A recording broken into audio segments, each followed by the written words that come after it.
Hello, scholars. Mr. Long here, signing in for the day. Today, we're going to be taking a quick look at slavery and secession and how this issue, especially the secession issue, is going to drive the United States of America towards the American Civil War. So let's go ahead and get started. Here's our agenda for today. We're going to review some of the key compromises or attempts to keep the peace that we've been looking at so far this semester. We're going to talk about the Republican Party, the 1856 election, the Dred Scott decision, LincolnDouglas debates, the raid on Harper's Ferry, the 1860 election, and then when crap starts hitting the fan with South Carolina seceding from the Union. So a quick review of some of the key compromises that we've seen so far this semester. The first one, going all the way back to the U.S. Constitution. This is the Three-Fifths Compromise as part of the Great Compromise that brought forth the Constitution and kind of helped keep the states together after the Articles of Confederation failed. The key part of the Three-Fifths Compromise is this line right here, 3/5 of all other persons. And you can skim through that if you'd like, but to refresh your memory, this was a compromise where the North and the South were debating about whether or not slaves should count towards their population. Think back to the Constitution. A state's population is going to give it more power in the House of Representatives, because the bigger the population, the more representatives you have in the House. Senate, on the other hand, that's two congressmen or congresswomen per state, so that's not going to change. But population is going to be a key factor in how many representatives you have. And the more representatives you have in Congress, the more voting power you have, the more authority you have in that chamber of Congress. It's also going to tie into the Electoral College, because the Electoral College, the system that determines who will be elected president, in large part is determined by population. The more people you have in your state, the more representatives you have in Congress, and also the more votes you get in the Electoral College to elect the president. So the southern states that had large slave populations, they want the slaves to count towards their population so they can have more power. Fair enough. The northern states argued that the slaves in the South weren't technically people, they were property in the eyes of the Southerners, and therefore they shouldn't count at all towards population, that only free men should count towards population. So this is absolutely more of a power struggle rather than a moralistic issue of whether slavery is right or wrong. The way they move past this is that they reach a compromise, a meeting halfway, where each slave would count as 3/5 of a person in the population. That language is still in the Constitution today, even though we don't have slavery anymore. But you can see it if you go through the U.S. Constitution. So that's our first compromise. The second compromise is the Missouri Compromise of 1820, negotiated by my main man, Henry Clay. This was a compromise that involved slavery, because it's going to see, if you look at the map down here, Maine come in as a free state, and Missouri is going to come in as a slave state. So if you're thinking about the Senate and the representation in the Senate between free and slave state, this is going to keep the balance. We get one state that's free, one state that's slave, and that should help keep the balance, at least politically, in DC. Another key part of this is they're going to draw this line right around here at the 3630 parallel, and they're going to say everything beneath that line or south of that line is going to be slave territory. Everything north of that territory is going to be free, and that's going to help set a precedent and hopefully keep the peace so that we don't get to a civil war. It's not going to quite work out that way, as we'll see with the Kansas-Nebraska Act. In 1854, so if you're thinking ahead, this is 6 years before the American Civil War, or at least when the state starts seceding, the Kansas-Nebraska Act is going to transition from this predetermined idea of whether you're north or south of the Missouri line, determining whether you're slave or free. Instead, they're going to push the idea of popular sovereignty, where territories that are becoming states can vote on whether or not they're going to be slave or free. from a democratic American sense, that makes a lot of sense. You should be able to vote for yourself and have that say, rather than some old guys from the 1820s determining whether you're going to be slave or a free state 34 years after the fact. The Kansas-Nebraska Act is going to effectively repeal or cancel the Missouri Compromise. So that whole concept of we're keeping the peace in 1820 by drawing this arbitrary line across the country, that's gone. The Kansas-Nebraska Act eliminates that, and now it's going to stir up some issues, especially when we start looking at areas like Kansas and Bleeding Kansas. 1854, we're going to see the birth of the Republican Party. Before the Republican Party, the three main political parties are the Whigs, the Democrats, and to a smaller extent, the Free Soilers. So if you're thinking about who the most popular parties are, that's the Whigs and the Democrats, and the Free Soilers are hanging out at number 3. The Whigs are, to refresh your memory, these are the fellows that kind of took over after the Federalists fall apart, after John Adams is defeated in the election of 1800. Free Soilers, their political stance is pretty much in their name. They're trying to keep the territories to the west free. They don't want slavery expanding into those territories, and they're trying to contain it just to where it was originally in the South. Members of these parties, the Whigs, the Democrats, and the Free Soilers, even though they're all coming from different parties, the individuals that come together to form the Republican Party, they're predominantly anti-slavery. So from the very beginning, the Republican Party was a party that was formed in an attempt to combat the spread of slavery. And ultimately, it's about opposing slavery in the territories. They want to kind of quarantine it in the South to let it die out a natural death, or some of the more radical Republicans want to actually go in and pass laws to end slavery. But ultimately, the Republicans in the beginning were very much against slavery. That was the one thing that brought people together from all these different parties. The 1856 election, this is going to have the first election where a Republican is going to run, and that's going to be Fremont down here. He's running against James Buchanan, a Democrat. By looking at the map, it's easy to see how the Democrats are going to come out on top. They're going to capture the vast majority of the electoral votes that you can see up here. But what's interesting from a political standpoint is that this is another election where the Democrats did not capture a majority of the Americans' votes. They only had 45%. And so when we look at presidents in the more modern era that fail to capture a majority of the Americans' votes, people kind of freak out and they talk about how this is unprecedented, this is really wrong. Well, there's a history to this. You don't need the popular vote. What you do need is the electoral vote. So keep that in mind as we continue through the semester. In the 1856 election, you can see that we have the beginnings of sectionalism, or at least a continued idea of sectionalism, where the North is starting to shift politically away from the Democrats. And when we get to the election of 1860, you're going to really see a line in the sand drawn between effectively the political North and the political South.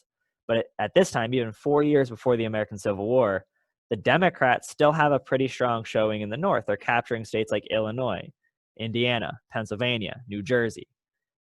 And we're going to see how the 1860 election is really going to shake things up and change it and really push the southern states to kind of panic and secede from the Union. Dred Scott case. Dred Scott was a slave who was taken north of the Missouri Compromise line by his master. And if you're thinking back to the Missouri Compromise line, everything north of the 3630 parallel is free territory. Because Scott lived in the free territories as long as he did for a couple of years, when his master dies later on, Scott is going to argue that because he lived in a free state, he should be considered a free man. The Supreme Court, where this case is going to battle its way up to the Supreme Court, they are going to rule against Scott. And they're going to say, no, just because you lived in a free state does not make you free. Not really surprising for the time. This is kind of a gross racist time. And that's still going to be something that we see all the way up through the Civil War and after. What shocked most people about the Dred Scott case wasn't the ruling that Dred Scott is not a free man, but at least for the abolitionists, they're going to be shocked because the Supreme Court is going to say that slaves do not have the rights of citizens. And again, if you're thinking of the context of the time, and even think back to the Three-Fifths Compromise, many people in the United States viewed slaves as property, not citizens. A chair cannot sue its owner. A couch cannot sue its owner. A car cannot sue its owner. And much in the same vein of thought, a slave cannot sue their owner because they're not a citizen. They don't have the rights of an American citizen. So although abolitionists are going to get up in arms about that, it's not overly surprising for the context of the time.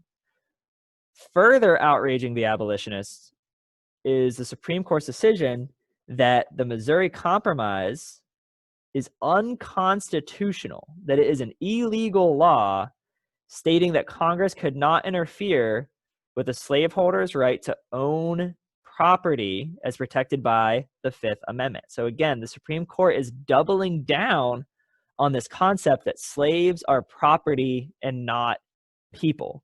Pro-slavery Americans are going to give a woo because they're getting what they want. They're justifying the institution of slavery and defending it. But abolitionists are going to take this to heart, and they're going to get really butthurt about this moving forward. The LincolnDouglas Debates. In 1858, the state of Illinois is holding an election for their Senate seats. Democrat Stephen Douglas, he is going to be running against the up-and-coming Republican Abraham Lincoln.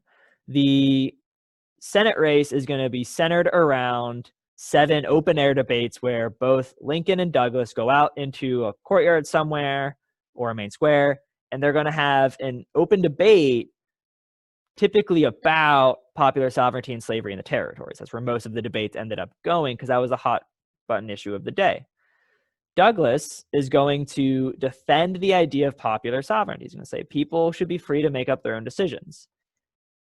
Douglas did not find slavery immoral, but he did find it as an antiquated or outdated, backwards, insufficient system that needed to be changed. It either needed to evolve or it was going to die out naturally. It was just going to see itself out. Lincoln, on the other hand, attempted to make slavery a moral issue. He attacked the morality of slavery, said that it was immoral, it was unchristian, et cetera, and he supports using the idea of legislation or laws to end slavery. Lincoln wanted to attack the institution of slavery itself. Now, what's interesting, at least from the historical standpoint, is that Americans tend to view Abraham Lincoln as this diehard abolitionist that was all about equality of the races. That's kind of a skewed perspective that we see later on with Lincoln pushing for the Emancipation Proclamation and the 13th Amendment, more so the 13th, 14th, 15th Amendment later on. In the very beginning, Lincoln did not like slavery. He was very much against slavery, but he's also not for the equality of the races. He was quoted as saying, "I am not, nor ever have I been, in favor of bringing about in any way the social and political equality of the white and black races." Does that reflect his true views? Perhaps, but this is also something that he's claiming during the debates. And as a politician, he might have been bending his own truth in order to calm the fears of the Illinois citizens that, no, he's not trying to upset he's not going to try to completely upturn the status quo between whites and blacks in the Union. He just wants to end slavery. So what were his truest thoughts on that? You have to dig a little bit deeper, but it is an interesting perspective that Lincoln was quoted as saying these things, and the great emancipator, as he will later become, isn't quite there yet. He's still in the beginning of that evolution, becoming the abolitionist that he's credited for being today. In the end, Douglas is going to win the election. So Abraham Lincoln actually loses this election to Douglas. But the attention that these open-air debates bring to the issue of slavery, and especially the moral and legal arguments of slavery, are going to further the divide between the pro-slavery Southerners and the anti-slavery Northerners, because it's kind of vocalizing the same fears and concerns they have, but on a grander stage than just, two guys talking after work, for example. One individual who takes this abolitionist cause to a violent, kind of terroristic extreme is a fellow known as John Brown. John Brown, he was already active in the incidents in Bleeding Kansas. The textbook and the videos I had you guys watching in the previous lessons already mentioned him. Well, axe murderer John Brown is back. He is going to launch a raid on Harper's Ferry Arsenal in Virginia, or modern-day West Virginia, not far from where we are here in Rappahannock County. His objective was to capture weapons at the arsenal, or the armory, where the soldiers in the local area would store their weapons, hand them out to slaves to incite a slave rebellion. Unfortunately for John Brown, fortunately for thousands of other people living in the area, slaves did not run away to join this rebellion, and John Brown and his conspirators are going to be captured by U.S. Marines led by I think it was a colonel at the time, Robert E. Lee, who comes down to put an end to this insurrection. The trial of John Brown is going to be pretty simple, straightforward. Yeah, you kind of killed some people and tried to incite rebellion against the United States of America, so that's an easy verdict to pass. The trial itself, not overly exciting, but what happens to the perception of John Brown during the trial and after the effect, so how other people are viewing it, that's where it gets interesting. Because John Brown went to the extremes that most Americans would not. Most Americans weren't quite ready to kill and be killed to end the institution of slavery.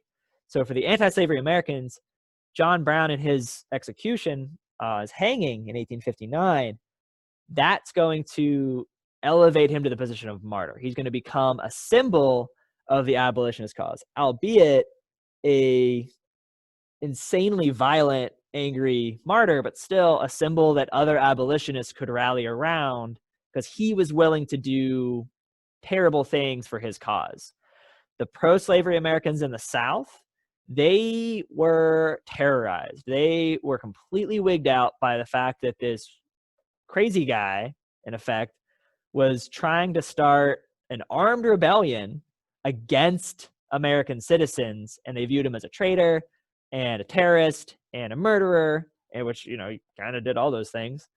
And the perception of John Brown is, again, going to further divide the anti-slavery North from the pro-slavery South.